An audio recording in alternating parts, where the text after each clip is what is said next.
Alright, let's get straight into it. Why does a live stream featuring Steve Ditko's Nephew matter enough to talk about for 10 minutes? Well, here's the thing. This isn't just about family ties or comic book nostalgia. This is about legacy, perception, and the messy business of separating an artist's work from their myth. See, Steve Ditko, co-creator of Spider-Man, Doctor Strange, and a ton of other iconic characters, is one of those figures who's become a Rorschach test for the comic book world. To some, he's a genius who stayed true to his principles. To others, a recluse who let bitterness define his later years. But Mark Ditko, his nephew and godson, is here to complicate that narrative. And honestly, that's what makes this live stream so fascinating. It's not just a family member sharing anecdotes. It's a chance to humanize a man who spent decades dodging the spotlight. Now, let's unpack this documentary mentioned in the article, Steve Ditko, Beyond the Myth. The title itself screams, "Hey, we're here to correct the record." Which immediately makes me ask, what record? The one where Ditko's painted as a cranky hermit who fell out with Marvel over creative control? Or the one where he's a philosophical purist who refused to let his creations be diluted? Both are true and false, depending on who you ask. But here's the kicker. Ditko's work, especially his later stuff like Mr. A, was deeply tied to his personal philosophy. He wasn't just drawing comics, he was preaching objectivism, individualism, and moral absolutism. So when Mark Ditko steps in to defend his uncle's legacy, he's not just sharing family memories. He's stepping into a decades-old debate about art, authorship, and ideology. That's heavy stuff for a live stream, but hey, comics have always been about more than spandex and superpowers. Oh, and let's not forget the elephant in the room. The art being sold during this event isn't even Ditko's. It's a mix of modern artists like Mark Bagley and John Romita Jr. So, what's the deal here? Is this a cynical cash grab piggybacking on Ditko's name? Or is it a clever way to honor his influence by showcasing how later artists built on his foundation? Personally, I think it's both. The comic industry has a long history of Monetizing legacy, sometimes respectfully, sometimes exploitatively. But here's what bugs me. Ditko himself would have probably hated this. He was famously private, even refusing interviews in his later years.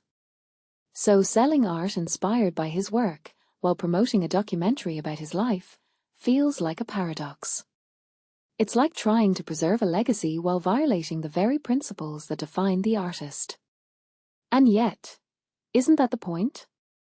Legacies are messy. They are shaped by fans, critics, family, and corporations, whether the artist likes it or not. What I find most intriguing is Mark Ditko's role in all this. He didn't grow up knowing his uncle's fame. He discovered it in the 90s, reconnected, and now he's become the de facto steward of Ditko's legacy. That's a wild journey. Imagine finding out your relative is a cultural icon you never knew about. But here's the thing, Mark's perspective might be the antidote to the bitter recluse trope. He describes Steve as a private but hardworking guy who let his art speak for itself. So why does the bitter recluse narrative stick? Because it's easier to digest than the truth? Because it fits the tortured artist cliché we're obsessed with? Or because Ditko's own refusal to engage left a vacuum that others filled with speculation? This is where the documentary, and Mark's appearance, could be groundbreaking. Not just correcting facts, but challenging the way we mythologize creators. But let me ask you this, why does any of this matter now? Oh, right, the new Spider-Man movie. Frank Miller called it the most Ditkoist film. That's a bold claim, considering Ditko left Spider-Man early in its run. So what makes a Spider-Man story Ditkoist? His original run was all about personal responsibility, guilt, and the struggle of balancing everyday life with heroism. If the new movie leans into that, then sure. But Ditko's Spider-Man also had a moral rigidity that modern takes often soften. So when people say Ditkoist, are they romanticizing an era that's incompatible with today's storytelling? Or are they clinging to an idealized version of the character that never really existed? This is the kind of debate that keeps comics alive, though. It's not about answers, it's about asking the right questions. So here's my closing thought. Steve Ditko's legacy isn't just about his art or his characters. It's about the tension between the artist and their audience. The public wants their heroes to be larger than life, but Ditko insisted on being small, quiet, and uncompromising. That friction is what makes him endlessly fascinating. And if Mark Ditko can help us see past the myth, well, that's not just a family project, it's a service to anyone who cares about the messy, beautiful truth behind the art we love. What do you think? Is it possible to truly separate the artist from the myth? Let me know in the comments. And if you're watching that live stream tonight, drop a link below. I'd love to hear what Mark has to say, and whether he's ready to take the gloves off.